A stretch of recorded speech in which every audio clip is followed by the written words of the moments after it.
Every single week, across pubs, group chats, and radio phone-ins, the same conversation repeats.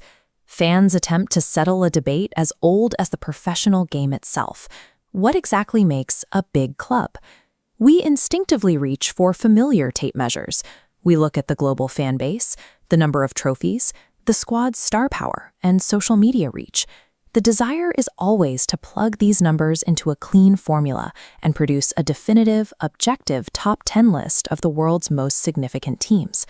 But as soon as you attempt to lock down a single definition, the variables start to push in opposite directions. A club that excels in one category often falls short in the next. To see why these metrics rarely align, we have to stress test them against the reality of modern global football, checking where the data begins to conflict. Let's start with global reach. In the Asian time zone, the Saturday evening broadcast makes the English Premier League a dominating force. Through this specific geographic lens, the criteria for a massive club narrow significantly. In cities like Hong Kong, Singapore, or Beijing, the conversation is largely dominated by three English teams: Manchester United, Liverpool, and Arsenal. This following illustrates the scale of Manchester United's dedicated indigenous fan base established across the region. Liverpool holds similar weight, commanding a position as one of the undeniable three in this specific time zone market. Yet by this same measure, Spanish giants like Real Madrid and Barcelona struggle to compete. Historically, their domestic league is far less watched in Asia during these peak Saturday night windows. Shift the map to South America, however, and the entire equation reverses.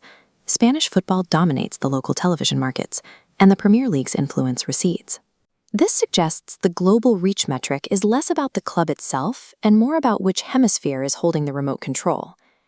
The second test involves history, which weighs traditional long-term relevance against modern commercial growth. Traditionalists argue for decades of sustained relevance. They look to Arsenal's consistent presence at the top of the game since the mid-90s as the baseline for what defines a big club. This continuity is visible here, a period of over 2 decades where the club maintained its position at the highest echelon of the sport. The difficulty with this metric is that a focus on 90s-era longevity tends to exclude modern powerhouses like Chelsea from the conversation.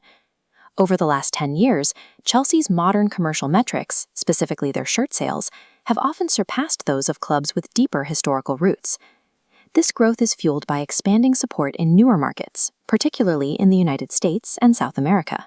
The metric of history often fails to account for the sheer volume of modern commercial data. The third test is fan-based demographics. Does a club's size come from its global diaspora or the density of its local indigenous support? Celtic FC operates as a major diaspora club.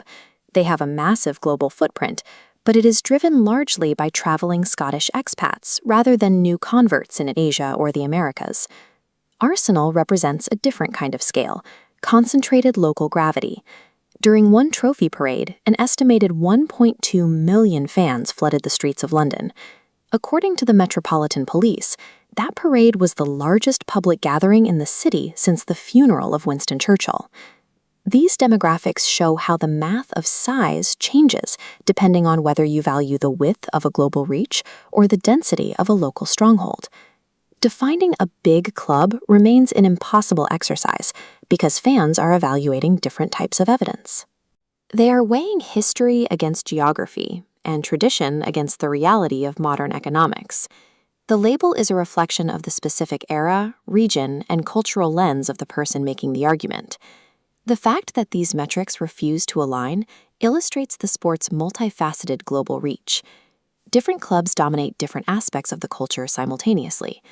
Ultimately, depending on where you stand in the world, the biggest club on earth is simply whoever commands your attention.